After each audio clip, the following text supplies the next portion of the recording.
First, let us appreciate you all for your response to our invitation.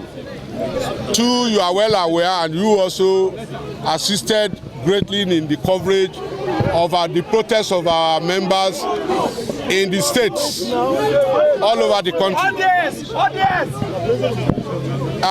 When we took that decision to conduct those protests in the various states of the Federation, we also decided, Jack of NASU and SANU also decided that we will do this protest here in Abuja, and that is, we are fulfilling that commitment.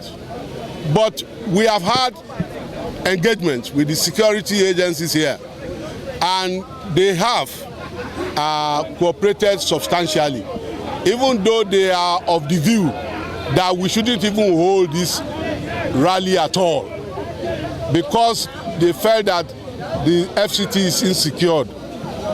But we told them that we are going to be very peaceful, because we have always been known to be peaceful. So, comrades, the issues are very straightforward and clear. In fact, honestly, we are not supposed to be involved in protest. If the government has acted in a manner that will also calm our members. But unfortunately, government appear not to have shown sensitivity to issues affecting the non-teaching staff in our universities and inter-university center. And that is why this matter lingered up to this moment. This action actually is forced on us by the inaction of the federal government. So we will use this opportunity of our members assembly here to carry our letter, which we are saying is the final communication to the federal government through the federal Honorable Minister of Education and his counterpart in the Federal Ministry of Labor, to tell them that we have been level-headed enough, we have shown maturity enough, we have refused to be provoked even by their inaction and inactivities on our matter. We are going to submit that letter to them, hoping that by next week, the 4-month salaries of our members are paid to them. If that doesn't happen, we already have the mandate of our members across the length and breadth of the Federal Republic of Nigeria, that if the government failed to pay these unpaid or withheld salaries between now and the next couple of days, we will then not be blamed if we completely shut down the universities. Let me correct one impression that is been going around. We are not doing this because we hate anybody in Nigeria. We are not doing this because we are antagonistic to the government of President Bola Tinubu. We are Nigerians and we know our rights. When our rights are trampled upon, we have a right to ventilate our anger.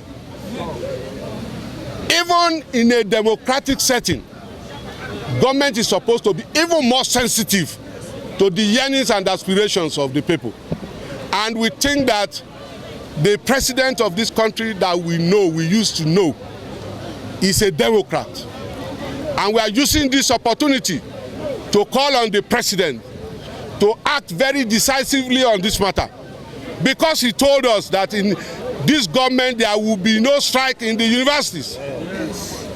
So he should match his word with action and ensure that what is due legitimately to us is given to us. And we assure him that when that is done, peace and tranquility we return to our campuses. Thank you very much. Well, our leader has said all, but I think it's important for us to understand that while Mr. President's determination to move this country forward is very glaring, he needs to look into the people he works with. For example, we are totally not satisfied with the performance of the Minister of Labour, because she has clearly shown ineptitude and has shown that she is not, doing her job the way she should, because severally she has invited us for meetings only not to turn up for the meetings, and that we have been civil, we have been mature, and we have shown that we want the system to operate. And this is the best way to do it, by being civil, by following the laws of the land. But when you push someone to the wall, naturally he will react. So we also have our children in those universities. This is what you need to understand. The university workers today in Nigeria are the most hard hit in terms of economic woes, because all our universities are sited way outside the cities and the townships.